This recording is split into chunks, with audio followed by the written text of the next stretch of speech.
Olá pessoal, tudo bem com vocês? Eu sou o Fábio Mascarenhas e você está no podcast Agrociência, o podcast que acredita que a informação é o melhor defensivo contra a praga da fake news.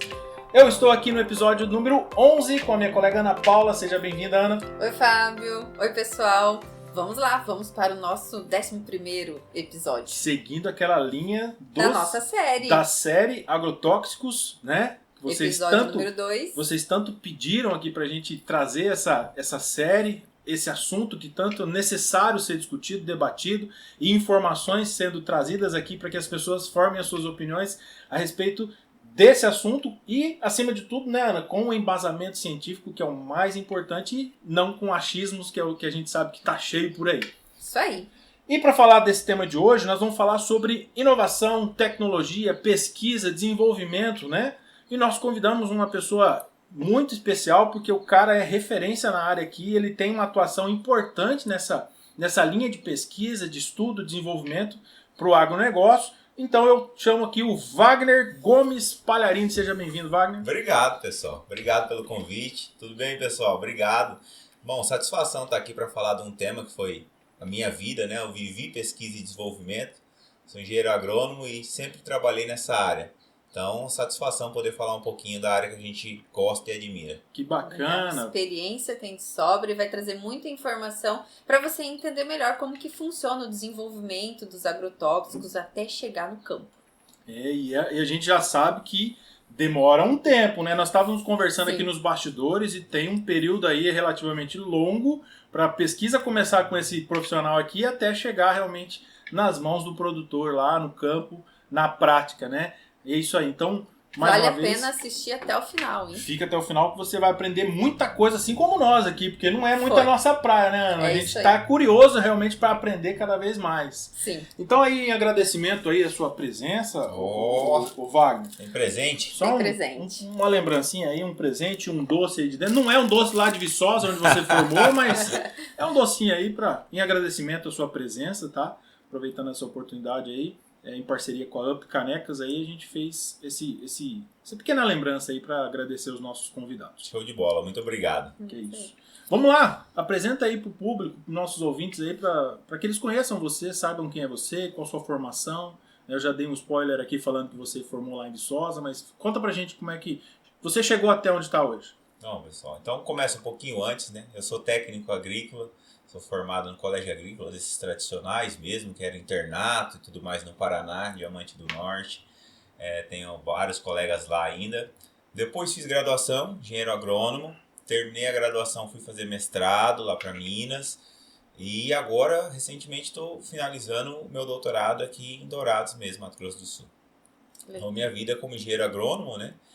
E eu sempre trabalhei na área de engenharia agronômica, desde a época de formação, sendo estagiário de algumas empresas grandes, também estagiário da Embrapa, sempre trabalhando com pesquisa e desenvolvimento. E hoje, na plenitude da minha carreira, continuo aí como pesquisa e desenvolvimento, sempre trabalhando nesse setor, principalmente voltado para agroquímicos ou agrotóxicos, né? Tem alguns nomes que a gente utiliza. Mas também fiz meu mestrado com melhoramento genético, né? Então hoje a gente tem muito uma interação entre entregar uma tecnologia na semente, mas também entregar uma tecnologia pós-semente, né? Então hoje eu consigo compartilhar nos dois lados aí. Então vamos aproveitar esse gancho e já esclarecer um pouquinho a diferença aí, né? No mestrado você trabalhou desenvolvimento, melhoramento, e hoje você trabalha com pesquisa e desenvolvimento para os agroquímicos, né? Exato. Então existe uma diferença aí, o que são transgênicos e o que são agrotóxicos? Existe. Vamos deixar isso claro aqui uma pro boa pessoal. pergunta, né? Estava falando que o que parece óbvio tem que ser dito. Para mim é muito óbvio essa diferença. Mas às vezes a gente percebe que não, que às vezes uma pessoa começa a falar de transgênico e termina falando de agrotóxico ou de agroquímico na mesma frase, como se fosse a mesma coisa. Então não, né, pessoal? Hoje a gente tem uma gama de pesquisa assim, muito grande para desenvolvimento de produtos, seja esse produto uma semente com uma tecnologia, ou seja um agroquímico com alguma tecnologia ali também presente, né? Mas o transgênico em si é uma característica normalmente exógena daquela espécie que vai trazer uma grande melhoria para o setor. Né? Então é pesquisado isso a profundo para colocar essa tecnologia na semente e a partir daí essa planta ter uma característica benéfica que te ajude a produzir mais, talvez muitas vezes utilizando menos agrotóxico, né? Então o transgênico ele ajuda a ter essa vertente, porque você já tem uma tecnologia presente ali na semente. E o agrotóxico ele nada mais é do que o agroquímico, do que o químico, talvez ali o medicamento que você utiliza para que aquela planta possa produzir, né? Possa chegar ao final do ciclo dela com bastante produção e menos impactada por fatores ambientais, como uma doença ou uma praga, né? Exatamente. E aí vocês viram que nós já chegamos com os 2 pés no peito, né? Não tem essa aqui não. Aqui a gente traz informação e informação em tempo real. O cara é especialista no assunto e não poderia deixar, né, Ana, da gente trazer alguém para falar em pesquisa e desenvolvimento nessa área tão importante, tão discutida e muitas vezes tão, assim, penalizada, né? Julgada e que, na verdade, tem ajudado e muito o desenvolvimento do nosso agronegócio, não só no Brasil, mas como no mundo inteiro. Hoje nós temos aí, pós-Revolução Verde, né? A gente sabe que houve uma revolução mesmo muito grande, tanto entre máquinas e equipamentos, mas também nessa parte tecnológica de desenvolvimento, né? Dos alimentos, produtos, da produção. Tudo voltado para quê? Produzir alimento. Exatamente. Alimentar essa população enorme que nós já temos no mundo inteiro e que não para de crescer, né? Então, vale ressaltar e reforçar a importância da pesquisa e do desenvolvimento de tecnologia, de produtos, né, de agroquímicos, como você disse, no combate às pragas em geral, os SIDAs, né, que até o professor Paulo falou aí no episódio anterior, que tanto assolam aí, né, o nosso agronegócio e que precisam ser combatidas para continuar produzindo alimento de qualidade em quantidade necessária que nós precisamos no mundo inteiro. Né? Em qualidade, em quantidade e com segurança. Esse é um ponto importante eu como pesquisa e desenvolvimento preciso pontuar para todo mundo que está nos assistindo, porque assim, ó, na minha cabeça existe o alimento seguro. E esse alimento, para ser seguro, que é o que a gente deve consumir, não necessariamente ele tem que ser um alimento ou orgânico, ou não orgânico, ou transgênico, ou não transgênico, ou com agroquímico, ou não com agroquímico.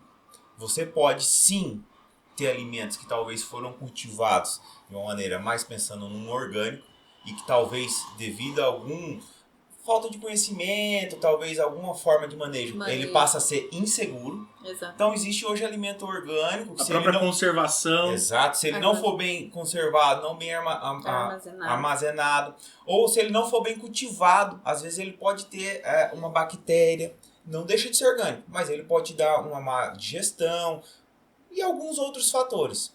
E assim como um produto com agroquímico também pode passar por isso. Mas o importante é nós termos um alimento seguro. Então a gente trabalha para produzir mais, para trazer essa tecnologia para o produtor, mas com segurança. Porque se traz o detalhe do produzir mais, mas não traz a segurança, para nós não entra no mercado, sabe? Então a gente tem uma linha para trabalhar o alimento seguro. Ô Wagner, você mencionou que o agroquímico, o produto que recebeu em algum momento da produção dele um produto agroquímico, né, um agrotóxico. Vamos só entrar nesse mérito agora um pouquinho, porque você disse agora há pouco que ele também pode passar por algum problema, né? Mas que tipo de problema seria esse e o que causou esse problema num produto que recebeu um agrotóxico, digamos assim? Só para deixar claro o que causa isso. Que tipo de problema pode acontecer numa aplicação de um agrotóxico? Tá, mas e o que causa isso, que eu acho que é o mais importante? Então vamos lá. Essa é uma pergunta que eu vou contextualizar um pouquinho para a gente entender. Então, a gente vai falar um pouquinho talvez da vida do produto, mas o produto ele passa por um desenvolvimento muito grande. Então, eu posso dizer que hoje, por exemplo, eu trabalho com produtos que vão ser desenvolvidos para 2027, 2028, 2029.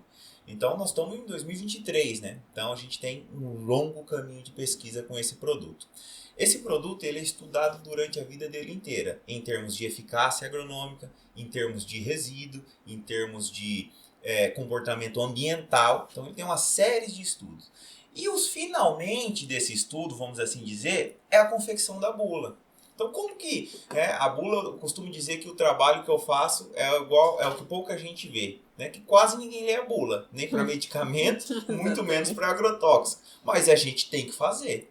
E quando a gente faz, a gente se certifica das informações que são colocadas ali com muito estudo, com muito dado e sem achismo. A gente trabalha de maneira com dados, de maneira muito profissional. E o que acontece? Quando a gente vai fazer essa bula, a gente tem um caminho a ser adotado. Cada país tem a sua legislação, mas é um caminho que ele é pouco variável, né? A gente tem normas a serem seguidas para o desenvolvimento desse produto.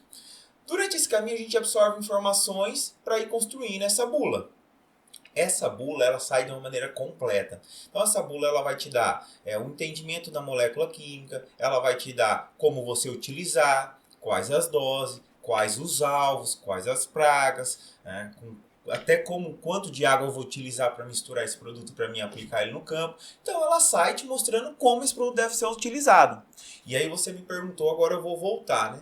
Mas qual problema pode acontecer?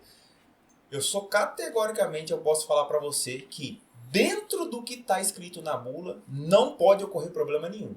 Mas nem 1% não. Nós trabalhamos sem margem de erro. Tudo que tem uma margem de erro por ter tido uma informação que veio de uma análise estatística e que tem alguma probabilidade, a gente ainda joga mais. Então sempre vai ter uma margem de segurança grande. Então ele, da forma que ele é desenvolvido, é para ser zero, não é para ser nada. Agora, em eu utilizando esse produto de uma forma que ele não foi recomendado pela pesquisa ou pelo desenvolvimento, de uma forma que não está presente na bula, aí é onde você pode ter algum problema. Por exemplo, então quando alguma pessoa fala assim, um produto X tinha resíduo de um agrotóxico. Dentro do que é o recomendado, isso é impossível, né? Então a gente pode achar alguma coisa. Tá, mas o que aconteceu que esse resíduo apareceu lá num produto, num teste que foi feito?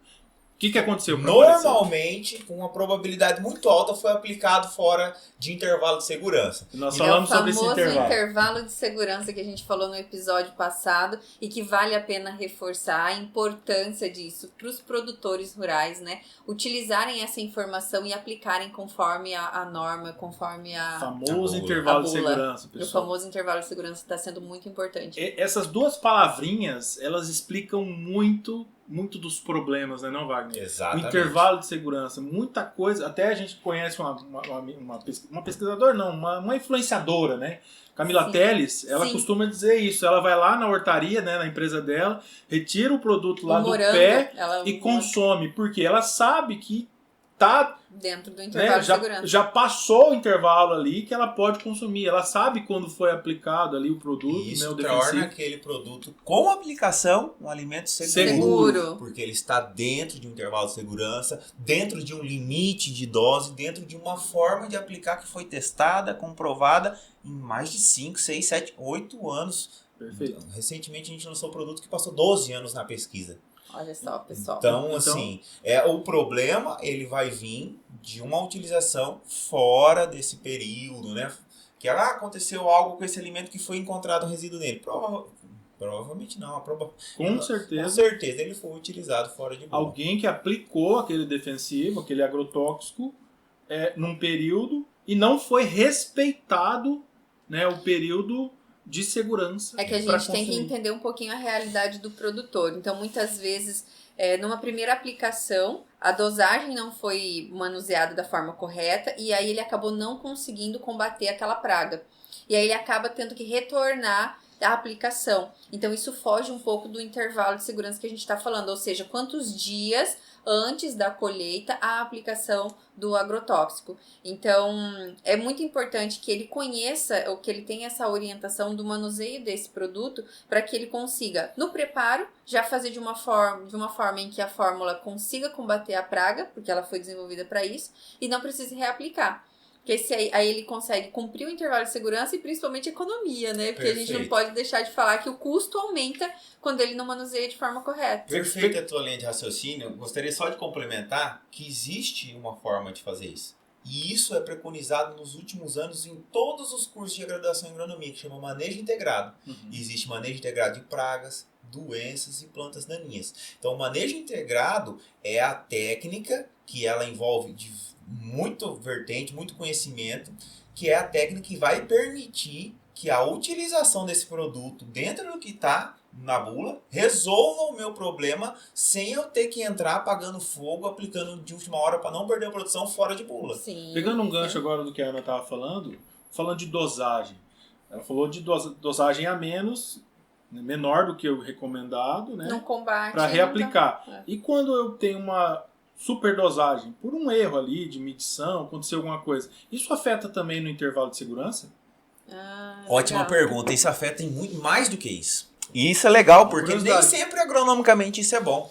Eu vou te dar um exemplo. Quando a Fala gente- assim, tem bastante bicho aqui, eu vou Aumenta a aplicar dose. Aumenta a bastante. dose, é verdade. Dobra a Tá dose. dentro do intervalo de segurança, porém aumentou a dose. Então, assim, às vezes você nem tem estudo para aquela dose que aumentou, porque o que foi aprovado não é aquilo. Exato. Esse é o primeiro ponto, né? Então, por isso que a gente tem que seguir a bula, porque ali a gente tem certeza que teve registro, que teve um período de intervalo de segurança mensurado de maneira assim. Então, assim, isso é muito importante. Só que tem mais.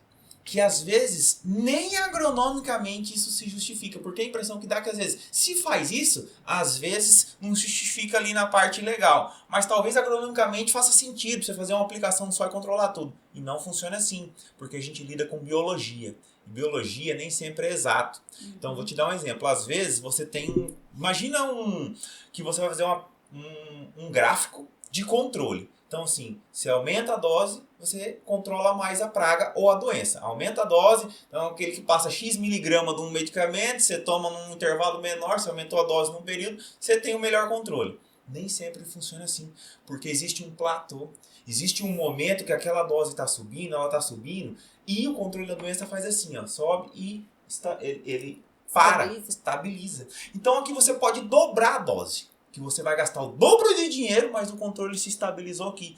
Porque lá na pesquisa, a gente já fez todos os estudos de dose e resposta. Olha que legal. E Então na a gente medicina sabe até onde esse produto para determinada praga responde. Chega um momento que ele para de responder. na própria medicina a gente escuta os médicos falarem isso, não toma muito antibiótico, senão Porque senão o organismo acostuma e não faz efeito mais. Seria é tipo a isso. mesma situação? Mesma situação, a forma de lidar às vezes com a planta é até mais fácil que o ser humano, porque a planta ela não reclama muito, você consegue dar as doses no horário certo, né? O ser humano às vezes esquece um dia, no outro não, então na planta é até mais fácil, mas existe isso, né? A gente trabalha, tecnicamente falando, assim, a gente trabalha, isso chama seleção, né? Na verdade, você tem um biótipo ali que está te trazendo esse malefício, né? E às vezes com a extrapolação da dose, a utilização em momentos, intervalos inadequados, dentro de uma população ali, seja de um fungo que causa doença X, daquele agente você vai selecionar alguns indivíduos ali dentro que vão ser menos sensíveis aquela química ou aquele agrotóxico que você está utilizando. E aí, se você persiste no erro, daqui a pouco você tem uma população que não morre mais, que perde a sensibilidade àquilo. Isso acontece com o tempo. Questão do antibiótico, se você utiliza uma dose errada em momentos de tomar inadequados, você vai selecionar uma bactéria, algum indivíduo ali dentro, que aquele indivíduo vai perder sensibilidade. E a gente parte então para uma fake news que rolou recentemente com a aprovação de alguns agrotóxicos no mercado aqui no Brasil. E aí a população reclamando que tá liberando mais agrotóxicos, né? Nessa parte, então... Essa pergunta é boa. São novos produtos? Vocês que trabalham nessa parte de desenvolvimento, como que é essa regulamentação, esse surgimento de novos produtos? Eu tô vendo que esse episódio vai dar trabalho para terminar hoje. Cara, o negócio vai longe. Hein? Essa pergunta Mas vamos lá. boa. Olha, isso é muito bom, porque eu também escutei isso, né? E eu, como uma pessoa que faz parte da pesquisa, eu preciso trazer à tona a verdade, como ela funciona, né? E na verdade, ao contrário, nós estamos trazendo benefícios, nós não estamos colocando mais agrotóxico. Por quê? Porque, pessoal, a gente tem uma legislação no Brasil extremamente rígida. E a gente tem órgãos competentes para fiscalizar, como Anvisa, Ministério da Agricultura. Então, a gente tem diversas diretrizes que esse agrotóxico, esse agroquímico, ele precisa passar. Então, diversos laudos, diversos estudos. O que a gente tem hoje em dia Você concorda que toda a legislação, todo o processo, ele é melhorado durante o tempo. Ele é Exato. melhorado. O que a gente tem hoje é muito melhor do que o que a gente tinha no passado. O agroquímico que a gente tem hoje, ele é muito menos danoso do que um que existia no passado. Pessoal, traz para a lógica. Quanto mais agroquímico novo eu tenho, menos eu tenho que utilizar os do passado. Exato. Então, cada vez eu estou renovando com produtos mais seguros. Legislações que foram melhoradas, testes que foram melhorados, e estudos que a evolução foi descobrindo e que trazem muito mais segurança para nós hoje no passado. Então, na verdade, o processo não é de liberar mais agrotóxicos, é de trazer mais segurança para o nosso alimento. Melhorar os que já tem. Exato. Exato. Porque se você, às vezes você traz um novo, aquele outro você para de utilizar, porque você trouxe um substituto que tem mesmo nível de eficácia com muito mais segurança. Exatamente. Isso que a gente precisa levar para o pessoal entender, né? O que realmente é. Essa questão da legislação que você mencionou, ela justifica a existência de alguns produtos fora do Brasil que já estão sendo aplicados e no Brasil ainda não chegou, por exemplo, da Helicover parmígera. Até pouco tempo, se eu não me engano, não tinha lá fora, né, defensivo contra ela, mas não tinha aqui. Você é especialista na parte de soja, se não me engano. Tinha lá fora e não tinha aqui no Brasil. É por conta de legislação, estudo, falta estudos, ou por conta de estudos ainda relacionados ao clima do Brasil, os fatores edafoclimáticos, né, que o professor Paulo falou no episódio passado. Seria relacionado a isso? Sim, mas não tem um causador aqui específico. Aí você me fez uma pergunta interessante, mas ela abre um leque. Porque foram, no caso específico da helicoverpa, foram mais do que uma coisa. Então, vou dar um exemplo. A gente tem um sistema tropical aqui no Brasil, com evolução, com mudanças anual. Então, os anos continental.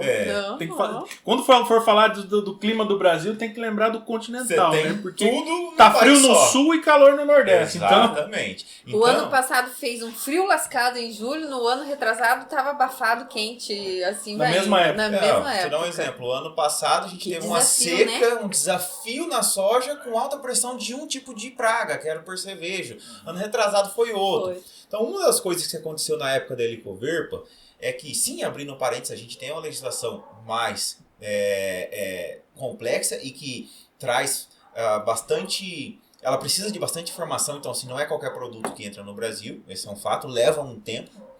E outra, que a praga apareceu de uma forma que ela não tinha tanta importância para nós. Então ela existia, muitas vezes no ambiente, mas ela não trazia impactos para a agricultura naquele momento. E aí, quando acontece dessa praga ser selecionada ou ter um aumento de população dela, ela se torna importante. Naquele momento que ela se torna importante, a gente não pode pegar e falar, então vamos utilizar esse produto. Porque o produto precisa de estudo. Precisa estar lá na bula, aquela praga, precisa ter pesquisado. Eu preciso ter feito a dose-resposta que eu te falei para aquela praga, até onde controla, até onde eu tenho resíduo. Então, do momento que aparece uma praga, se ela aparece gradual, a gente tem um time de inteligência, a gente vai entender que aquilo ali vai ser um problema, nós vamos pesquisar. Se ela aparece repentino, a gente não pode recomendar, porque a gente vai ter o processo de registro para passar e aí vai ser recomendado. Então, no caso da helicoverpa... Não é de um mês pro outro, não nem é de um ano pro outro. Nem de um ano pro outro. Então, vale ressaltar uma coisa que a gente conversou aqui nos bastidores. Quando a gente passa na frente de uma propriedade rural que tem lá sinalizado, que tem aplicação de uma nova semente ou de um novo agrotóxico ali, não é esse momento o momento de desenvolvimento do produto. Então, essa pergunta é muito boa, porque assim, eu tenho certeza que muitos agrônomos vão se familiarizar com o que eu vou falar, mas quando você passa na frente de uma propriedade rural e que você vê algumas estacas, algumas bandeirinhas identificando uma pesquisa ali, pessoal, normalmente isso a gente já chama de desenvolvimento de mercado. Isso é um processo mais avançado. A gente muitas vezes fala assim, vamos testar um produto aqui para entender como vai performar na propriedade de determinado produtor rural, para trazer informações. Aquilo ali, gente, não é a pesquisa básica. A gente, como uma grande empresa, ou como uma empresa, a maioria das grandes empresas, posso dizer, elas não vão arriscar testar aleatoriamente. Isso não ocorre. Então, assim, quando você vê uma bandeirinha que não é num site específico de pesquisa, que às vezes num produtor que está testando um produto, na verdade aquilo é uma forma de falar, que está testando ali naquela propriedade, que quer entender, trazer um valor para o produtor ali. Mas aquele produto, para ele chegar ali, provavelmente ele já passou por alguém da pesquisa, assim como eu, que ficou 8 anos com ele. Então, normalmente, quando você vê um produto na propriedade, tá tendo uma pesquisa ali, pode ter certeza que eu estou testando, ou alguém que trabalha na pesquisa está testando isso desde 2015. Certo. O que eu estou testando hoje, ele vai aparecer numa bandeirinha em 2029.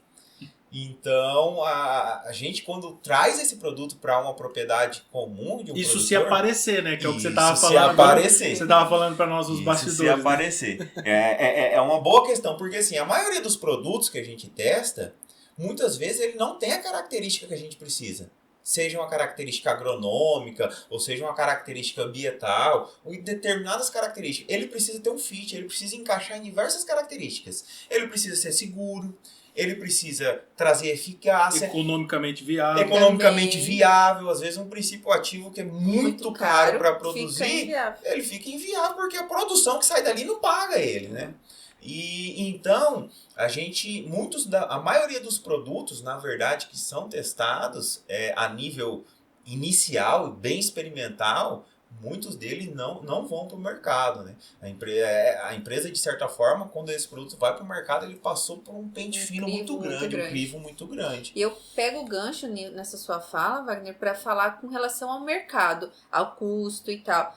No desenvolver de um produto, qual é a linha, até onde o limite de chegar visando lucro, visando segurança? Que nem você está falando ali, muitas vezes o produto nem é lançado, mas assim, a empresa não visa lucro, né? Então vamos falar um pouquinho sobre isso? É muito boa essa pergunta, porque às vezes a gente recebe até dos familiares da gente, a gente recebe esse tipo de pergunta, porque às vezes existe até aquele pensamento da teoria da conspiração, né? Até onde vai o certinho ou não. Eu posso dizer para você, como um cidadão, não como uma pessoa que trabalha numa empresa, mas como um cidadão honesto, que o nível da segurança ele vai até 100%, depois vem o econômico. Não tem como uma molécula que não apresenta todos os requisitos de segurança, isso eu falo dentro da onde eu trabalho, dentro de grandes companhias, né? Normalmente. E eu acredito que até das pequenas, isso serve para todo mundo, né? Mas a gente fala em questão a ter um compliance, de ter uma norma, o produto ele tem que estar 100% dentro do que é seguro.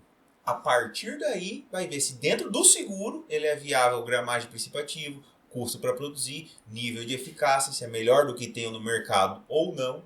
Mas eu não acho assim, não ocorre de eu falar assim, ele é muito bom, mas ele é 80% seguro. Então agora vamos trabalhar? Não existe. O muito bom nem aparece. Ele tem que chegar no 100% seguro para o resto vir. Entendi. Ocorre muito de você testar um produto, você falar assim, você fica feliz. Na prática você fica feliz. Meu Deus, esse produto é bom demais. Não acredito que na hora de lançar esse produto aqui eu poder falar que eu ajudei a desenvolver, vou impactar a agricultura brasileira. Você fica deslumbrado. E de repente, olha, o produto não vai ser mais pesquisado, o projeto foi finalizado, nós não vamos trabalhar com isso, porque o produto não tem a segurança que a gente precisa. Então, não existe esse limite. É 100% seguro para o resto todo ocorrer, senão o resto nem ocorre. Você não vai fazer um estudo nem de viabilidade econômica, porque você não vai gastar o tempo do colaborador para ele fazer esse estudo de viabilidade se ele não vai passar na segurança. Então, nem esse tempo não dá para gastar. Ou seja, não tem empresa no mercado que se coloque a risco não oferecendo a segurança. Não tem, porque o risco é muito maior, não faz nem sentido, economicamente falando, não faz sentido. Exato. Porque se isso dá um problema lá na frente, é muito mais do que o lucro que aquele produto trouxe. Então nem faz sentido nem colocar na balança, sabe? Muito bom. Olha aqui, tá vendo? Estou falando que vai dar trabalho esse negócio de terminar. É importante as pessoas entenderem como que funcionam os bastidores do desenvolvimento e pesquisa dos produtos até ele chegar no campo. Porque muitas vezes a gente vê lá o dia de campo da cooperativa tal e vamos ver os experimentos, né? E não é ali que está sendo realizado o experimento. E houve um trabalho aí de longos anos para oferecer 8 anos segurança. para estar numa área dessa aí. Bacana. Ô Wagner, eu quero voltar um pouquinho no tempo da nossa Passamos. cronologia aqui, porque se deixar pra Ana, eu posso levantar e ir embora aqui, porque a Ana, ela se encarrega de fazer todas as perguntas. Não, ela se empolga. Eu sou curiosa. Quase escorre uma lágrima. Ela se arrepia toda hora, igual o professor João lá na faculdade. A Ana é assim. Mas eu queria voltar um pouquinho, porque enquanto você estava explicando ali a parte da pesquisa, e a gente falando da Licoverpa, né? Eu já li também que existem algumas pragas, no geral, no nosso vizinho, na Argentina, no Uruguai, no Paraguai, aqui perto, e não tem aqui. Né? Quando você falou do time de inteligência da empresa que você trabalha, esse time ele está monitorando essas pragas ali no vizinho, observando, ou ele está monitorando e preparando já alguma coisa, pesquisando algum produto, ou a empresa já está trabalhando a parte legal para trazer o defensivo para combater aquela praga? Como é que funciona essa parte de monitoramento do globo, né? Porque, mudando de área um pouquinho, agora há pouco a gente está vivendo, né? A gente está vivendo a questão da gripe aviária, né? Que no Brasil não tivemos casos ainda, né? Pelo menos eu não sei se já teve, mas não foi se fala que ainda nenhum. Mas está ali, né? Está ali no Uruguai, ali beirando o Rio Grande do Sul, Lagoa dos Patos, por ali pode passar, pode chegar alguma coisa. Como é que funciona essa área? Essa linha de pesquisa aí, de pensamento na área de vocês? Até por conta do tempo de pesquisa que precisa. Pois é, nesse sentido que eu faço essa pergunta, sabe? Porque tem um tempo. A gente vai esperar alastrar a praga, a doença aqui no nosso país, sabendo que existe aqui no nosso vizinho, para a gente começar a reagir, né? Apagar incêndio? Boa pergunta. Ocorre esse monitoramento. Até porque esse monitoramento ele não ocorre só como uma estratégia nesse seguinte sentido. Vamos entender o que está acontecendo, ver se ele vai vir para o Brasil, para a gente já poder estar pronto. Né? A gente precisa da informação. Só que ela ocorre ainda por um motivo um pouco até mais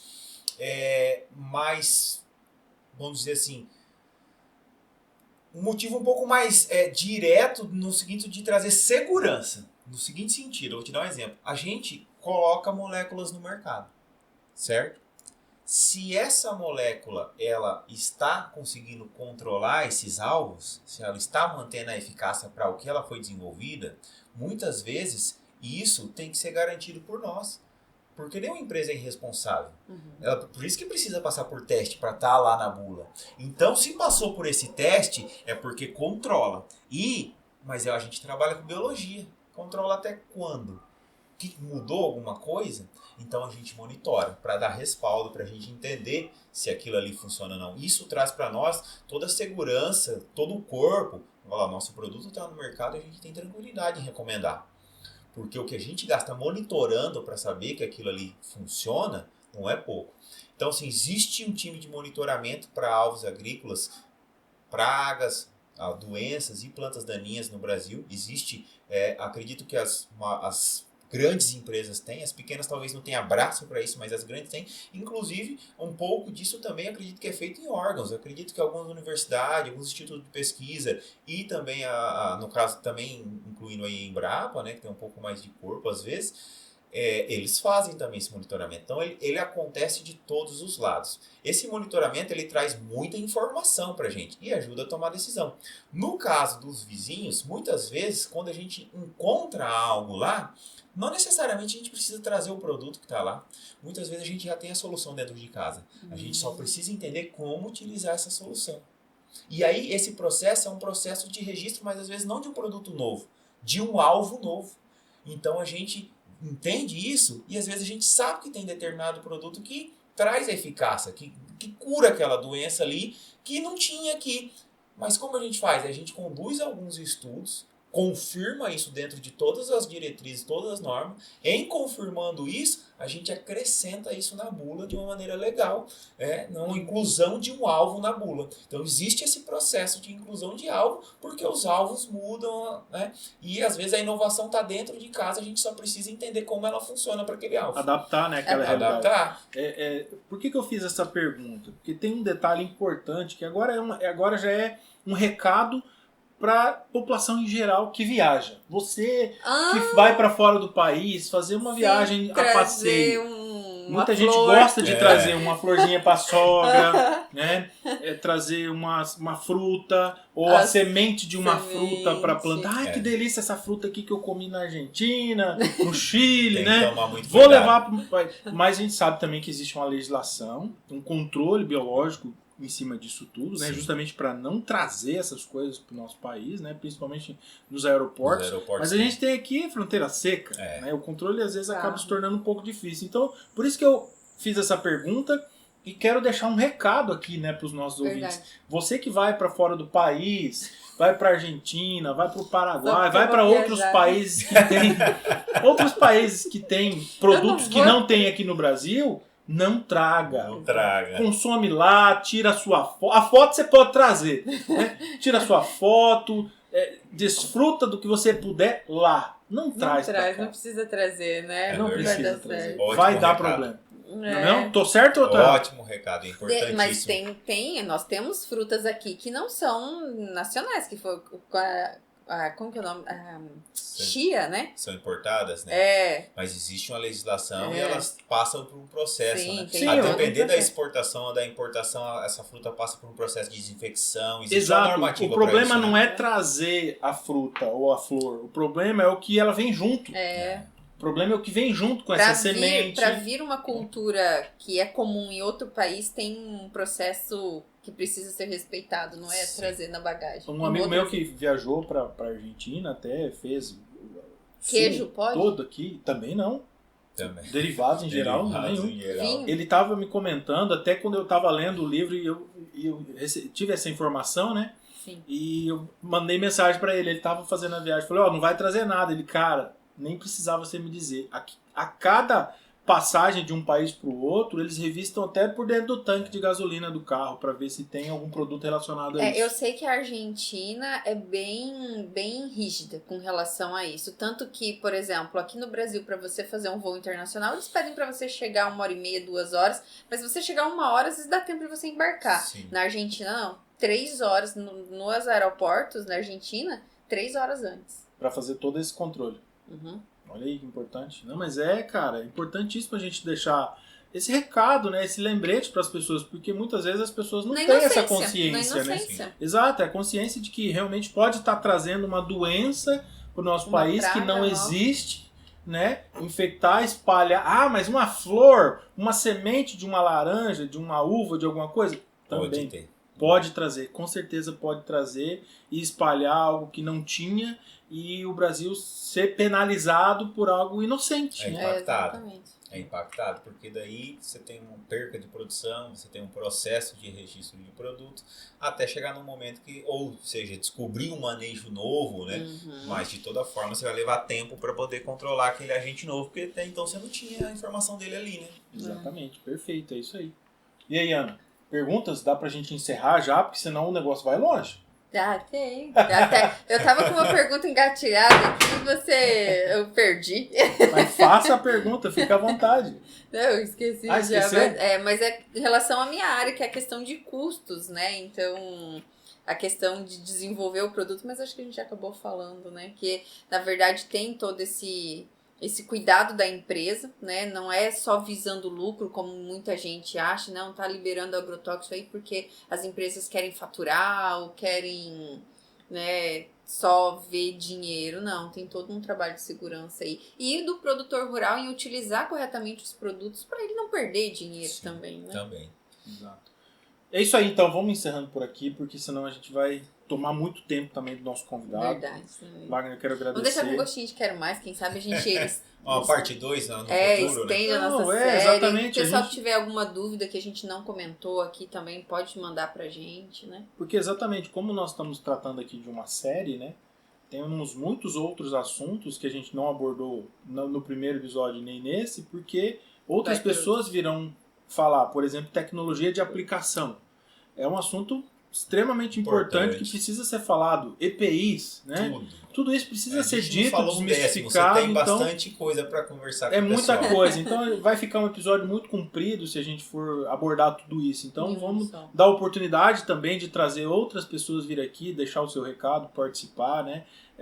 Então a gente explora o convidado naquela expertise que ele tem, né, que ele conhece, naquele conhecimento que ele trouxe domina. muito conhecimento pra gente, agradeço mesmo. Obrigado a vocês Assim, pelo verdade. convite. Então nós queremos aí, no meu nome, no nome da Ana Paula, no nome do nosso projeto Agrociência, agradecer, né, essa sua disponibilidade, a sua vinda de trazer informação relevante, de qualidade, para que as pessoas que estão ouvindo e nos assistindo, a partir do que foi dito aqui, tomem as suas decisões de formar a sua opinião a respeito do agronegócio e dos agrotóxicos. E quando chegar um parente falando mal do agro, fala assim, tá, explica melhor sobre isso. Não, manda assistir o episódio do podcast Agrociência. Isso mesmo. Que ele vai ter informação mas e tomar sua decisão. É importante, porque muitas vezes a gente não sabe debater sobre o assunto, a pessoa já vem com as verdades construídas e aí fica por aquilo, né? E aí quando a gente tem informação, fica mais fácil de construir alguma coisa, né? Um debate. E eu, assim, como eu disse, eu venho da área de pesquisa, eu venho de P&D. Então, assim, tá no sangue fazer pesquisa.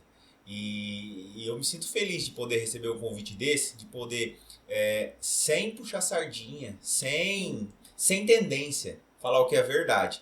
Porque a notícia ruim, ela espalha muito. Exatamente. A verdade, aquela que tem coerência, essa às vezes anda pouco. Então, a gente poder ter a oportunidade de trazer isso de uma maneira correta, de quem pelo menos fez um pouco de parte do processo, isso traz informação de valia para a população. Isso é importante, né? A gente escuta muito falando mal do agro de maneira geral.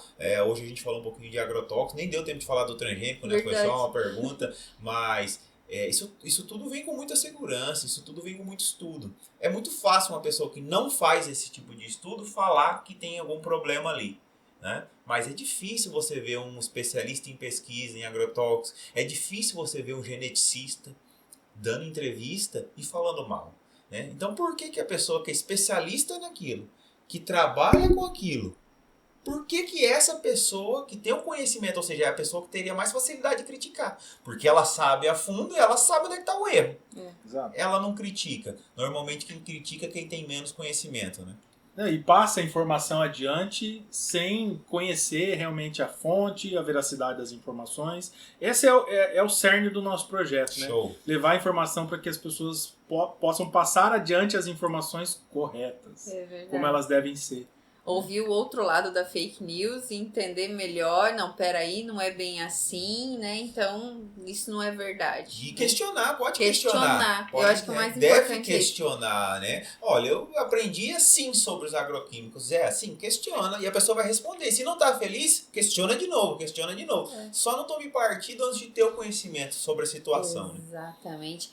Mudando um pouco de saco para mala, isso é uma cultura que eu percebo. Eu tenho uma filha de 13 anos, por exemplo, e a gente conversa muito sobre isso, que na escola ela estava ela estava acostumando a decorar para fazer prova. Eu falei, não, você tem que questionar, você tem que entender primeiro, não é decorar para ir lá e responder a pergunta na prova.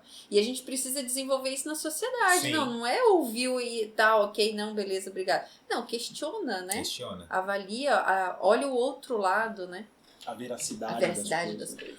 Então é isso, pessoal. Nós queremos agradecer por você ter ficado conosco até esse momento. Muito obrigado pela sua presença aqui assistindo e ouvindo o nosso podcast.